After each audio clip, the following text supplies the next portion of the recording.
नाम का, तो और लोडिंग मिला उन लोग के और 5,000 7,000 होगा, तो मुश्किल से 10-12 हजार हाईवे आना चाहिए, तो 50,000 कैसे हो रहा है?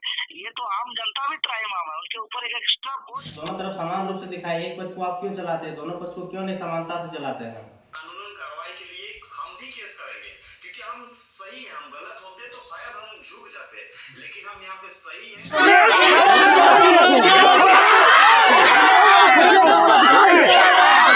एफआईआर दर्ज हुआ है, 5-6 धारा भी लगाया देवेंद्र नाथ महतो जी, क्या कहना चाहिएगा? झारखंड ओपन यूनिवर्सिटी से मैंने कोर्स किया हुआ है, मास कॉम का डिग्री मैंने लिया है, एक प्रतिष्ठित चैनल पे जुड़ा हुआ हूँ। पलटू महतो पे आरोप लगाना ये कहीं ना कहीं नहीं। अगर आप आवाज उठाने जाते हैं तो आपके ऊपर में केस दर्ज किया जाता है, आपको डराया जाता है, धमकाया जाता है, लेकिन जो लोग केस करते हैं वो लोग को ये भी नहीं पता होता कि कौन पत्रकार है, कौन नेता है, कौन ग्रामीण है, कौन समर्थक है। जी हाँ दोस्तों, मैं आपको बताने जा रहा हूँ सिल्ली विधानसभा क्षेत्र का एक घटना, जो कि स्वर्णरेखा नदी के तट पर बालू का जमावड़ा किया जाता है और वहां से बालू को सेल किया जाता है। उस पर ग्रामीणों ने असहमति जताया और देवेंद्र नाथ महतो को पत्र लिखा, और वे लोग मीडिया वालों के साथ में जाकर के, क्योंकि वो लोग लाइव टेलीकास्ट करना चाह रहे थे कि वहाँ पे एक्चुअली में हो क्या रहा है, उसी सिलसिले को लेकर के कुछ नेता जो कि जेल कैंप के नेता है, कुछ पत्रकार जाते हैं और लोगों पे जो भी बालू वहाँ पे जमावड़ा करते हैं उन पर सवाल करते हैं और पेपर दिखाने को कहते हैं, और जो असहमति होता है उन पर बात करने के लिए जाते हैं, लेकिन उन लोगों पर केस कर दिया जाता है, एफआईआर दर्ज कर दिया जाता है। एक पत्रकार है इन द सेंस यूट्यूबर है, पत्रकार आप कह सकते हैं, जो कि झारखंड के विभिन्न जिलों में जाते हैं और झारखंड के यथार्थ को दिखाते हैं। क्या वाकई पत्रकार साहब जी जाते हैं और वहाँ पे आरोप लगाया गया है कि 200 रुपया प्रति ट्रैक्टर, चेन का छिनतई, सोने का चेन का छिनतई, और तरह तरह के जो आरोप लगे हैं, कितना सच्चाई है, उनसे जुड़ते हुए बात करते हैं। तो चलिए सीधे हम लोग फोन लाइन में लेते हैं और बात करते हैं। आपके सामने हम लोग डायल कर रहे हैं और हम लोग बात करने का प्रयास करेंगे। पलटू कुमार पत्रकार जी, आप ये बताइए कि आपके ऊपर में एक एफआईआर दर्ज हुआ है, जैसा कि मेरे पास कॉपी आया है, क्या है मामला, एक बार सच्चाई बताइए। तो बालू को लेकर जो है श्यामनगर घाट से जो लोग वहाँ पे अवैध तरीके से ग्रामीणों द्वारा आरोप लगाया जा रहा था कि अवैध तरीके से यहाँ से जो बालू उठाया जा रहा है, इसको लेकर जो है जेडीकेएस के वरीय उपाध्यक्ष देवेंद्र नाथ महतो भी वहाँ पे पहुंचे हुए थे, ग्रामीणों के कहे मुताबिक, और हमें जो है ग्रामीणों द्वारा वहाँ पे सूचना दिया गया कि इस तरह से घटनाक्रम में अपनाई जा रही है, यहाँ पे एक बृहद आंदोलन होने के आसार दिख रहा है। तो हम वहाँ पे पहुंचे थे, पहुंचने के बाद देखे कि वहाँ पे जो है एक साइड बालू कारोबारी के लोग थे और दूसरे साइड जो है ग्रामीणों के साथ साथ देवेंद्र नाथ महतो थे। वहाँ पे आपसी जो है झड़प हुई, झड़प को हमने जो है उस पूरा विजुअल को कवर किया। विजुअल को कवर करने के बाद ग्रामीणों का भी हमने बाइट लिया, ग्रामीणों को भी हम जानने की कोशिश की कि क्या है क्या नहीं, लेकिन ग्रामीणों का कहना था कि यहाँ पे जो है गाड़ी रात भर चलती है, हम लोग को सही से नींद तक नहीं होती है, और यहाँ से जो है बालू उठाया जा रहा है, इसको लेकर जो है प्राकृतिक संपदा में घटित जो है घटना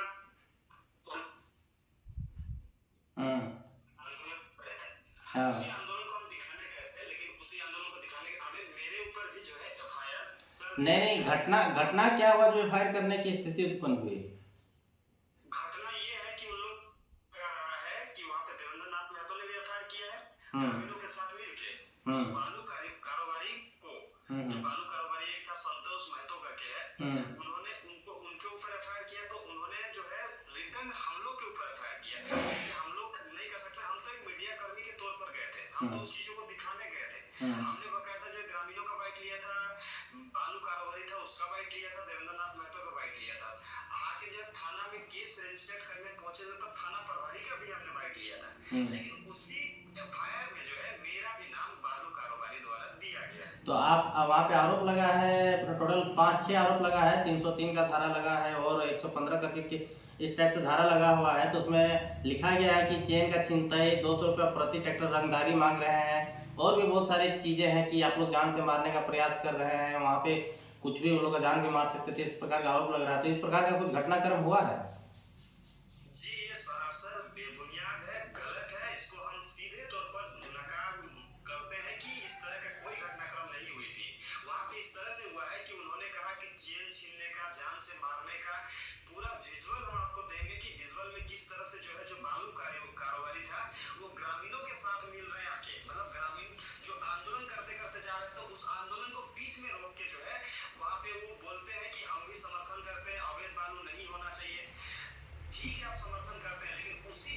हाँ। उसी बीच जो है ये झड़प होती है, और झड़प के क्रम में जो है उन्होंने जो आरोप लगाया है कि हाँ। चेन, सोने का चेन जो है छीन लिया, मारपीट करने का धमकी दिया। उसको कौन मारपीट करने का धमकी दिया, इसका कोई पुष्टि नहीं है। वो पुष्टि हो भी जाता है तो वो दिखाए।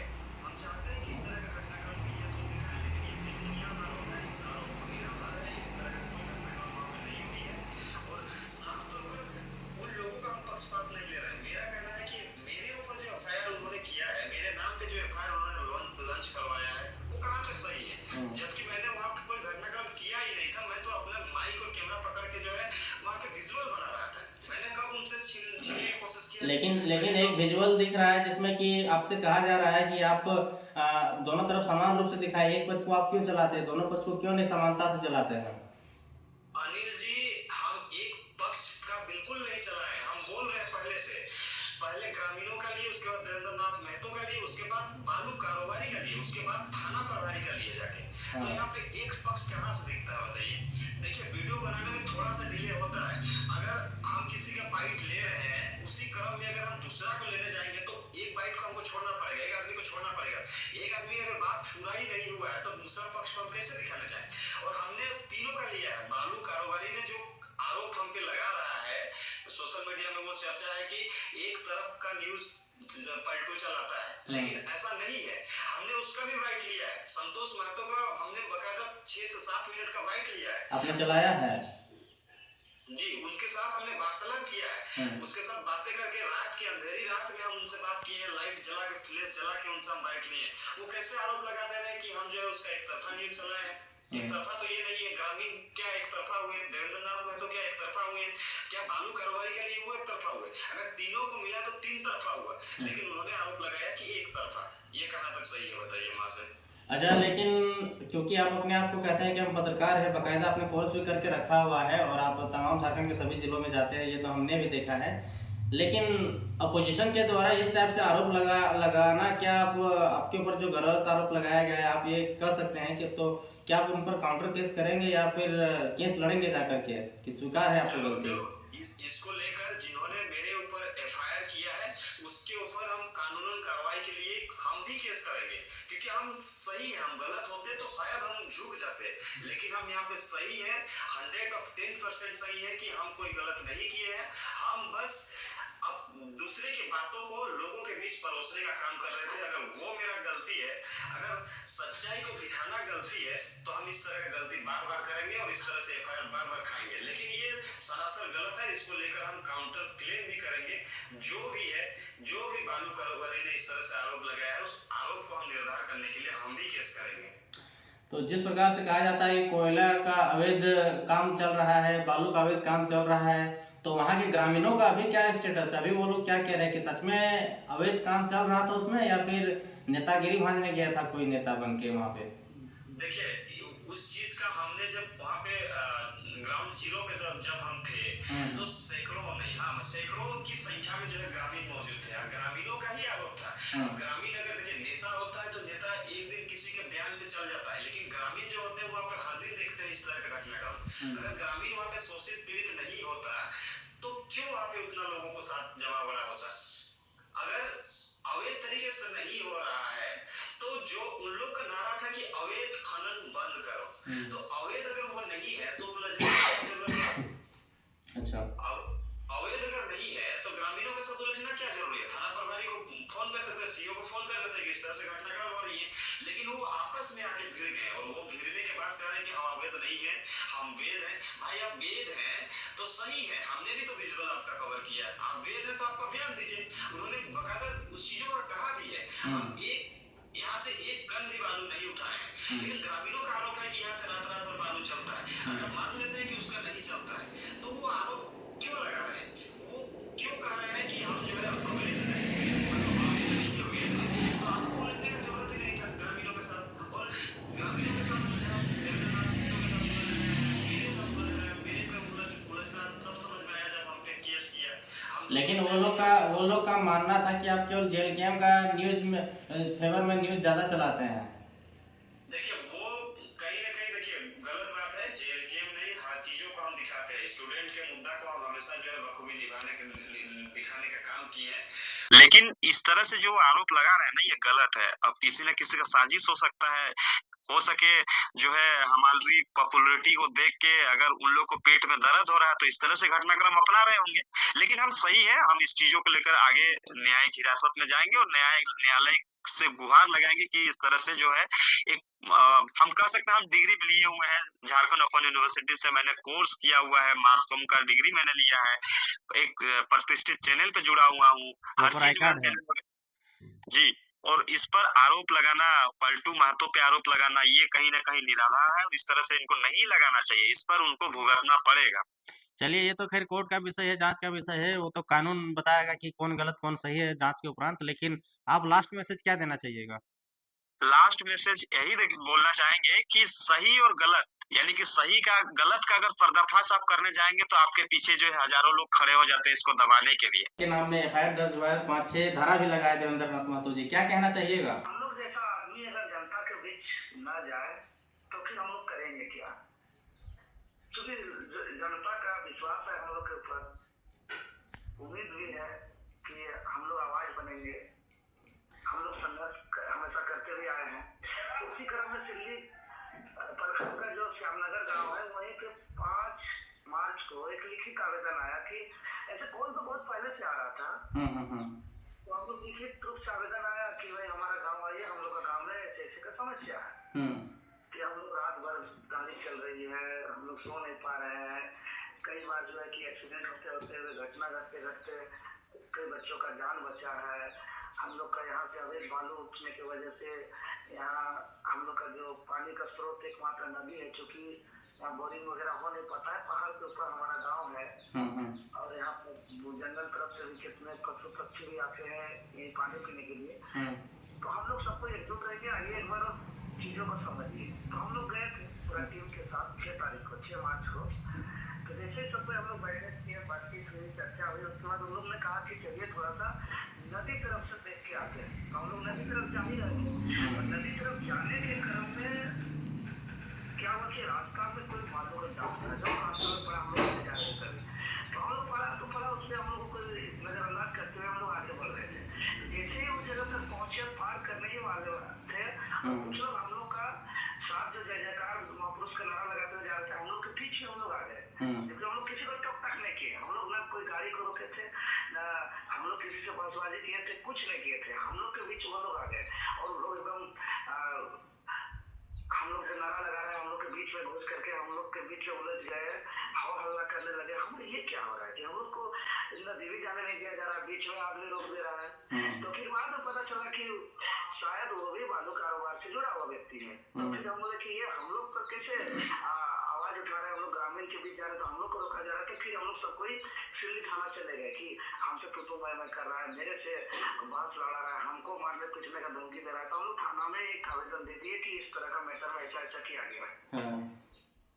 तो आगे ये लोग इतना थाना पुलिस प्रशासन सब मिली भगत के अनुसार ये लोग इतना हम लोग का आवाज को दबाने का प्रयास किया गया कि मीडिया जो लोकतंत्र का चौथा स्तंभ है, जो पलटू महतो जो एक पढ़ाई भी किए हैं मीडिया का, उन्होंने बाकायदे कई चैनल पर काम किया हुआ है, पूरा झारखंड का जाने माने उनका चेहरा है मीडिया के क्षेत्र में, आवाज उठाने के क्षेत्र में।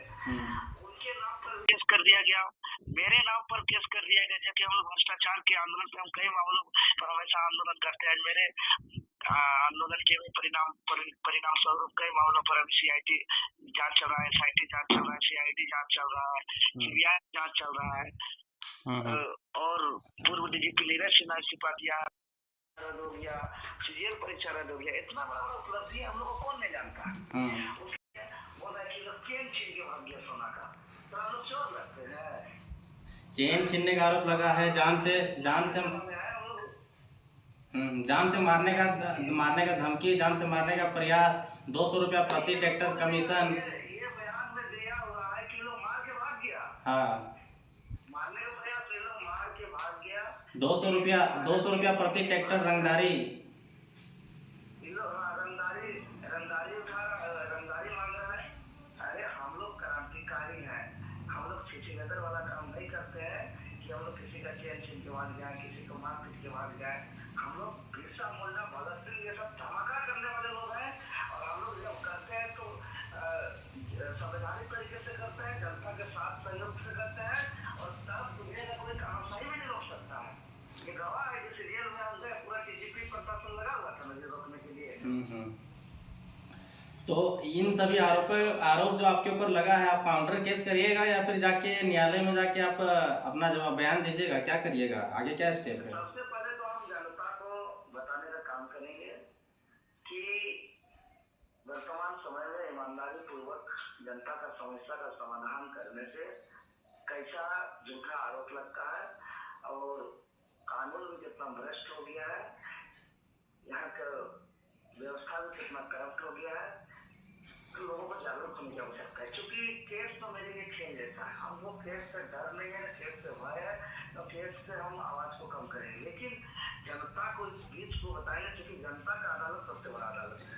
इसलिए आज देवेंद्र जी, जिस प्रकार से आपके ऊपर में देखा जाता है कोयलांचल में कोयला माफिया पाया जाता है, तो आपके क्षेत्र में क्या बालू माफिया पाया जाता है? अरे बालू माफिया तो आप जाइए ना, शाम होते ही आप रिपोर्टिंग करिए जा करके। दिल्ली सोनाहातुर राय से दरबार सकता है बालू का, इधर रांची तक, उधर जमशेदपुर तक, मतलब दरबार सकता है सब अवैध तरीके से। और वहाँ के जनप्रतिनिधि भी, जो विधायक, माननीय विधायक जी हैं, जो क्षेत्र के थाना पुलिस प्रशासन है, सब कोई भी जगह से ये काम हो रहा है। माननीय विधायक जी को इस पर आवाज उठाना चाहिए सदन पर। वहाँ के विधायक भी तो सरकार के ही विधायक हैं, सत्ता पक्ष के। सरकार के घटक दल के विधायक हैं, वो खुद को जो है कि गरीब का मसीहा भी बताते हैं, तो सदन में क्यों नहीं होता है? क्या उनके संज्ञान में नहीं है कि क्या उनकी जानकारी में नहीं है कि हम लोग जैसे हम लोग को दबाया जा रहा है, मीडिया कर्मी को केस किया जा रहा है, आज वो मौन है, ये शाम होते ही बालू का दरबार सकता है। इसलिए ये लड़ाई तो आप जो सोचे लड़ेंगे, आप साफ साफ कहेंगे कि अगर आप तो अवैध बालू को रोक ही देंगे।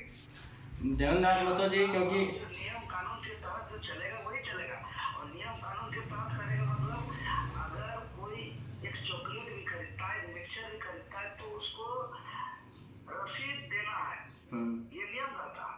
लेकिन आखिर ये लोग 4,725 रुपया का जो एक हाइवा में 600 सेफ्टी का चलान जैसे हम देता है, तो ये 50,000 में कैसे बिकता है?